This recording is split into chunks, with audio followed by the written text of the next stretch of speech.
حضرت سیدنا انس رضی اللہ تعالیٰ عنہ سے روایت ہے کہ سرکار مدینہ صلی اللہ تعالیٰ علیہ وسلم نے صحابہ کرام علیہ رضوان کو ایک دن کا روزہ رکھنے کا حکم دیا اور ارشاد فرمایا کہ جب تک میں تمہیں اجازت نہ دوں تم میں سے کوئی بھی افطار نہ کرے۔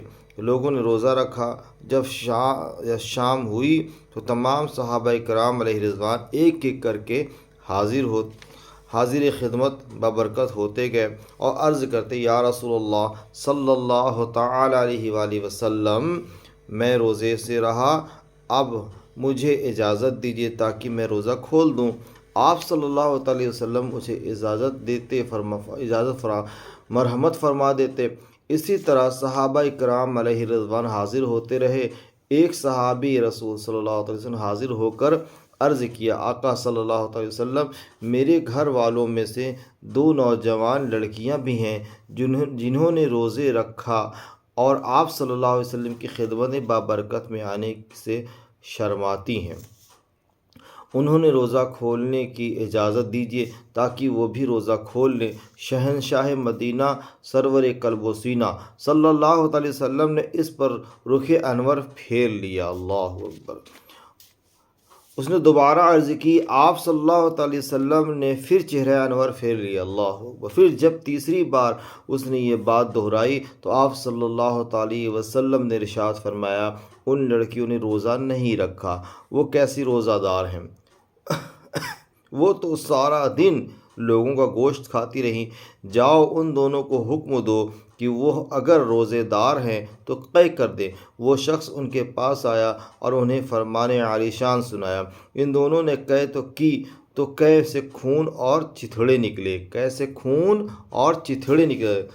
اس نے آپ صلی اللہ علیہ وسلم کی خدمت بابرکت میں واپس آ کر صورتحال عرض کی۔ مدنی آقا صلی اللہ علیہ وسلم نے ارشاد فرمایا، اس ذات کی قسم جس کی قبض قدرت میں میری جان ہے، اگر یہ ان کے پیٹوں میں باقی رہتا تو ان دونوں کو آگ کھاتی، کیونکہ انہوں نے غیبت کی تھی۔ ایک اور روایت میں ہے کہ جب سرکار مدینہ صلی اللہ علیہ وسلم نے ان سے منہ پھیر لیا تو وہ سامنے آیا اور عرض کیا کہ یا رسول اللہ صلی اللہ علیہ وسلم، وہ دونوں مر چکی ہیں، یا کہا کہ وہ دونوں مرنے کے قریب ہیں۔ سرکار صلی اللہ علیہ وسلم نے ارشاد فرمایا، ان دونوں کو میرے پاس لے آؤ۔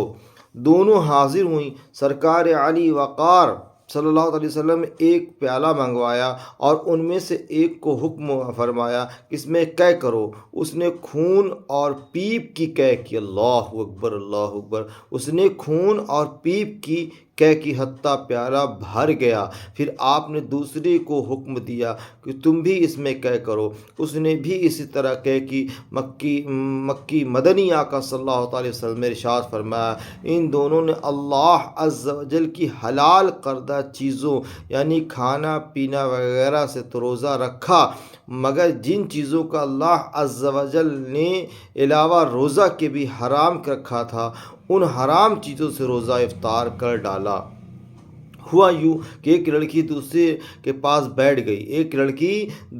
پاس بیٹھ گئی اور دونوں نے مل کر لوگوں کا گوشت کھانے لگیں، یعنی غیبت کرنے لگیں۔ پیارے اسلامی بھائیوں، اس حکایت سے یہ بھی پتہ چلتا ہے کہ غیبت اور دوسرے گناہوں کا ارتکاب کرنے سے براہ راست اس کا اثر روزے پر بھی پڑ سکتا ہے، جس کی وجہ سے